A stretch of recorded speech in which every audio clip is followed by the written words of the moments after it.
We've talked about fairy tales where girls turn into birds or frogs or part snake people, but did you know there are fairy tales where they turn into flowers? Sounds soft and pretty, but as usual, bonkers and incredibly violent. The first story is by the Brothers Grimm and it's called The Pink. Now by the pink, they actually mean the carnation. Carnations are sometimes called a clove pink because of their smell and because they're usually pink. Both stories I'm telling you today start like many fairy tales do, where a couple really wants a child and can't have one. Now in The Pink, the mom is a queen, and when she prays to God for a child, an angel comes to her and says, "Be at rest, you will have a son with the power of wishing, so that whatever in the world he wishes for, he shall have." Kind of awesome, but also kind of scary. But she's happy, goes and tells the king, and they rejoice when later she gives birth to a son that does have this ability. Every morning, the queen goes to a garden where the wild beasts were kept and washes herself in a clear stream, and she brings the baby with her. Now, one day when it says he's a little bit older, so maybe a toddler, she put him in her arms and fell asleep on the shore.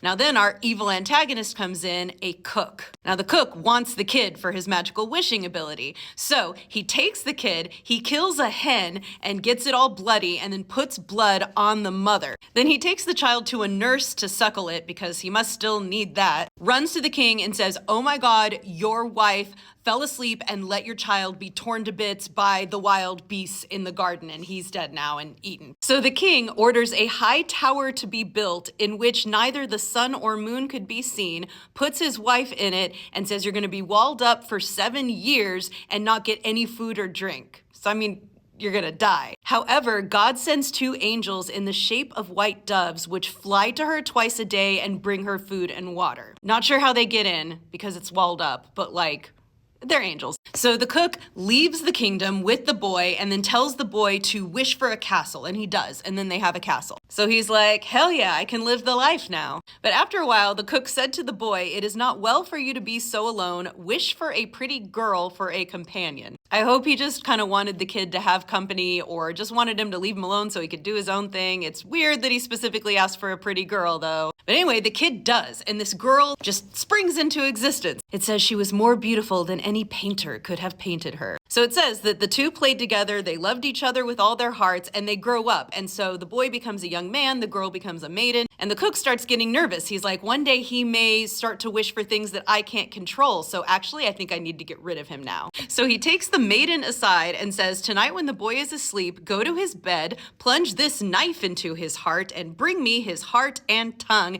and if you don't do it, I'm gonna kill you." But our girl does not want to do this. She says no. He repeatedly says, "I'm gonna kill you if you don't." So she has someone go get a hind, a small deer. She takes out the deer's heart and tongue, very common ploy in fairy tales, because people ask people to kill people and bring them their organs a lot, actually. So the way she gives him the tongue and heart is she puts him on a plate and she tells the boy to hide, and he comes in and he's like, "All right, have you killed him? Where are the heart and tongue?" And she's like, "They're right here." But then the boy pops out and he's like, "Oh my God, you literally were gonna kill me." So he says, "Now I pronounce thy sentence. You shall become a black poodle and have a gold collar around your neck, and shall eat burning coals till the flames burst forth from your throat." Very violent and specific curse. So immediately the cook changes into a black poodle, and our dude has servants bring in the coals and makes him eat the coals, but he doesn't die. So our dude is like, "I want to travel back to my old kingdom, find my father and mother. Will you come with me to the maiden?" But the maiden's like never really existed in the world before, and she's too scared to like go out in the world. And so he's like, "Okay, I will change you into a pink, into a carnation, and I'll wear you in my shirt, and that way you can come with me and feel safe." So he does. He changes her into a flower. So he goes back to his kingdom, followed by the poodle. The first thing he does is climb up to his mom in the tower, and somehow he's able to talk to her, and he's like, "Hey, I'm alive, I'm gonna fix everything." And she's like, "Okay, I'm doing good with the angels though, but I'm so glad you're back." Because everyone in these stories is always a little extra, he doesn't just go to the king and say who he is. He goes, pretends to be a huntsman, and he's like, "I would like to be in your service. I would like to kill some deer for you." And the king is like, "Well, deer have not been seen in these parts in a bunch of years." And he's like, "Don't worry." So he goes out with a hunting party, wishes for deer. It says 200 deer and more came running inside the circle, and the huntsman shot them. So he brings back 60 carts of deer to the king, and the king's like, "Oh, you're gonna sit next to me at dinner tonight as my right-hand man." So during dinner, he's like, "Hey, I heard you have a queen in a tower." And he's like, "Yeah, she let my son die." And then he's like, "Actually, no.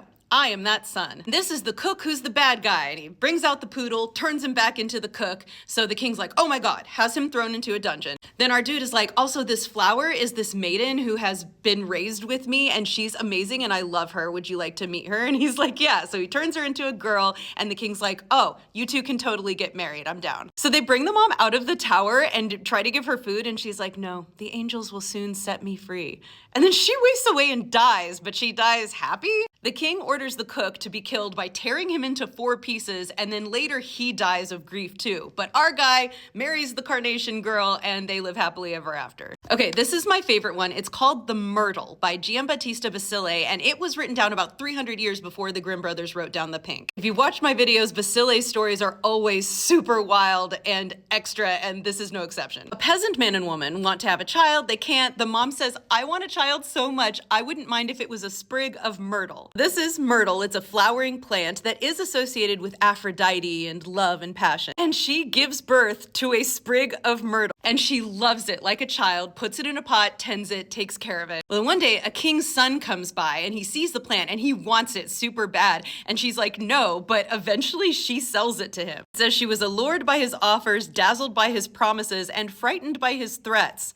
That last one was probably the big one. So he takes the myrtle plant home, keeps it in his bedroom or on his balcony so it can get sun, and takes super good care of it. Well, the first night he's got the plant in his room, he goes to bed and then suddenly feels this beautiful, soft woman come into bed with him. Taking her to be a fairy, he has a great affection for her, gathers the fruits of love with her, they bang, and so she's gone in the morning though, leaving the prince with much curiosity and wonder. But he eventually figures out she is from the myrtle plant. She is a fairy child that is alive and lived in the myrtle plant, and at night she appears as a woman and has sex with him. But he wants to try and keep her in the morning, so one night after they have sex, he ties one of her tresses of her hair to his arm, and then in the morning she's still there. And oh my gosh, does this go on about her beauty. She was the looking glass of Venus, the fair bait of love, a little doll, a beautiful dove, a banner, a golden trinket, a falcon's eye, a moon in her 15th day. There's actually more, I just don't have time. So anyway, he wakes her up and he's like, hey, I love you. And she's like, I love you too. So they live together for a while, just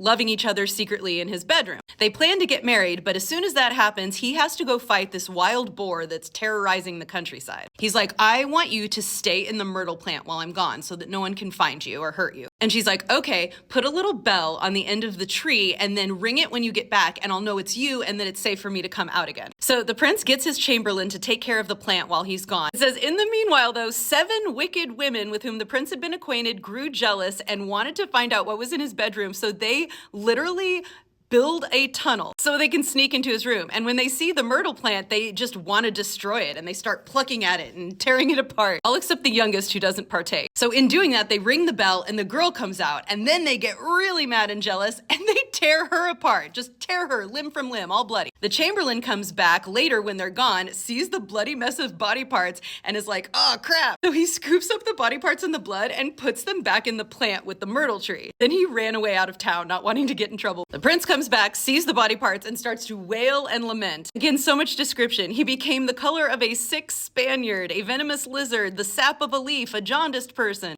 His lips were the color of rusty bacon. But guess what? The body parts have made our girl come back to life. She comes back out totally fine and unharmed from the myrtle tree. After giving her 1,000 kisses from head to foot, he calls back the chamberlain. He's like, you're not in trouble. I know it wasn't your fault. Then he orders a big dinner and invites everyone in the kingdom, including the 7 wicked women. Eventually, he's like, hey guys, if you knew someone who tore someone to pieces, what do you think should be done to them? Some people say the gallows, some people say the rack. And it says, although the 7 women did not much relish the conversation, they eventually, once the wine came out and got loose, said they should be buried alive in a dungeon. And he says, well, you've pronounced your sentence with your own lips. He brings out the girl. He's like, you chopped up these lovely limbs like sausage meat. They get buried alive in the dungeon, except the youngest one who didn't participate. She gets to marry the chamberlain. He marries the myrtle girl and they're happy the rest of their lives. Check out my book, Dust Spells, a reimagining of the 12 Dancing Princesses, another Brothers Grimm story, and my podcast, Folktales and Fairy Lore. Link is in the bio.